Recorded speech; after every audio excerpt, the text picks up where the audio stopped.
carry out of the game. Pass goes inside to Lauren DeHaan. Nice feed from Mills, and the Griffs strike first. They're up 2-0.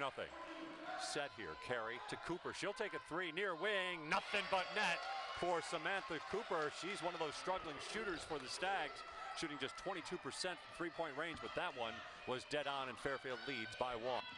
And I mean, I think that's a big credit to the defense that we're seeing from Fairfield. But there we go. Tiana Mills opens us up, and that's somebody that Lizzie Ball is probably shaking her head right now upstairs a little bit, because she knows if you give Tiana Mills just a little bit of space, I mean, she will at least try to make you pay for it. Very successful on that possession.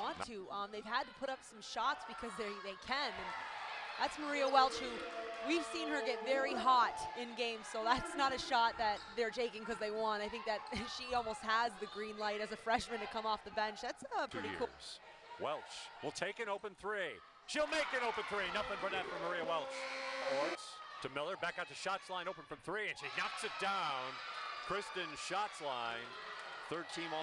Mills pulls up in the line, her floater, off glass, and good. Not pretty, but effective, and the Griffs extend their lead. Anything, once again, getting into that conference play, it is a grudge match as shots line starts heating up a bit here. Orts tries to feed it inside to Miller, and Miller with a nice job sealing off and finishing, cuts the Griff lead to 15-13.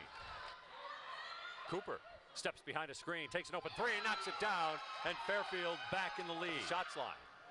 Shots line pulls up, 17-footer, knocks it home. Kristen Shots line with 8 points. Inside to Miller, and she comes free and lays it up and in, and it's a 3-point lead for the Stags. A little bit of trouble trying to understand this complex offense. Nothing complex about that one. That's Casey Smith knocking down a three, just a third three-pointer she's attempted this year. She's made 2 of 3. It's on you. Canisius over their last 6 from the field, but that changes right there. Crystal Porter, that's just inside the arc. Crystal Porter looks to attack, dumps to Schwenk, who lays it up and in. Abby Schwenk with her first bucket of the game. Push. And that was great help defense from Lauren DeHaan, straight up and changed the shot. And speaking of big moments. Inside to Smith. Smith in the low block against Schwenk.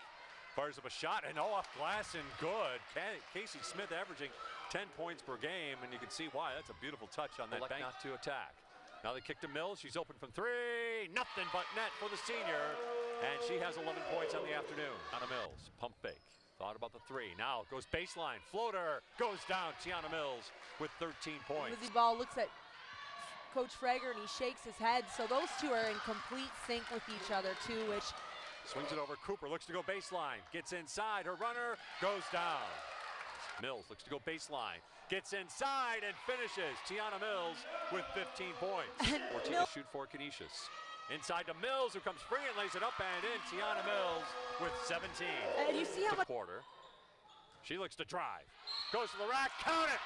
A chance to tie up the game here at the line for senior Crystal Porter. And that, not just a rebound, it's a possession for your team. Boards are huge, and look what that transpires into a huge 3. That is Tamara missed to Smith. Smith against DeHaan, fires the shot and knocks it down. Casey Smith. Porter gets it inside. DeHaan lays it up and in on the reverse. DeHaan puts it on the floor. Looks to go up and under and puts it home. The senior from Houston gives the Griffs a 3-point lead. That's 9 points for Crystal Porter. Puts it on the floor, looks to attack. Her runner off glass and good for Samantha Cooper. She has 14 to lead the Stags this afternoon. So it's both teams have used it, and it's worked well for both teams. Huge shot. Sarah Cooley, the sophomore, knocks down the tray, and Canisius back up by 3. To Cooper, back to Ball, thought about the 3, they get it inside to Smith, her layup is good. Casey Smith cuts the lead to 1 with 1:29 remaining. Porter, her shot from the baseline is good. Crystal Porter with 11 points, 9 in the second half, and the Griffs lead by 3. Puts it on the floor, looks to attack, her runner off glass and good. Shots line with 12, and it's a 1-point game under a minute to go. Ball comes free, knocked on the floor. Goes back to Ball. Ball fires up a prayer. Off glass, no good. Long rebound. Shots line at the buzzer. It goes in. That's a 1 second left. 1 second left. And shots line gives the Stags a lead with 1 second to go. Goes to Porter. She fires up the shot. It's going to be short. And that will do it. And welcome back to the Kessler Athletic Center. A thrilling finish here with Fairfield beating Canisius 51-50 with Coach Joe Frager. All right, Coach, the last 15 seconds, you call a timeout, you set it up.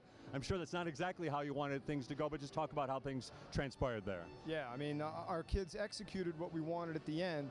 I just thought Canisius did a really good job guarding it. You know, Lizzie's pass to Kristen at the top of the key, I believe, got deflected. Shots made a heck of a one-handed runner. That's the way it is in coaching sometimes. You work on your situations, you drill things, but sometimes it just comes down to a kid making a play, and that's what Kristen did there for at the end. I'd like to talk a little bit about Kristen's shots line. She has a nice performance here today, and I know you were talking to our producer before this game saying how your shooters haven't been making the shots. How do you coach that moving forward? You know, do you got to, I mean, what time do you think that you got to pull the plug, or, I mean, how do you approach that? Right. Well, I think, you know, the more you talk about it, the more it becomes a mental thing. Just very gently, without letting them know, we've been trying to do more shooting, shooting off screens, spot-up shooting, just trying to incorporate more of that. And I just brought her in and we started to show her some footage of last year and say, hey, you know, you're a really good player. You know, you've done this before. It's going to happen again. So you just hope at some point they get out of it. And I thought she played a good game today. Schedule makers didn't do you a lot of favors with their first two games against Iona and Marist in the conference. Then you come here to Canisius as well. But maybe just a thought about this league moving forward from here. Yeah, I think the league's going to be highly competitive this year. I mean, I believe Terry's got a really good team, a really balanced team. They can beat you off the dribble, they can shoot the three, and he's got really, really good depth. You know, we play a Niagara team tomorrow that, although they don't have a glossy record, they've been giving a lot of teams heck. I think on any given night, anybody can beat anybody in this league. I really do. All right, Coach, thanks very much. You're welcome. Fairfield coach Joe Frager with us on the postgame show. His team winning 51-50. This is Canisius College basketball on ESPN3 and the Watch ESPN app.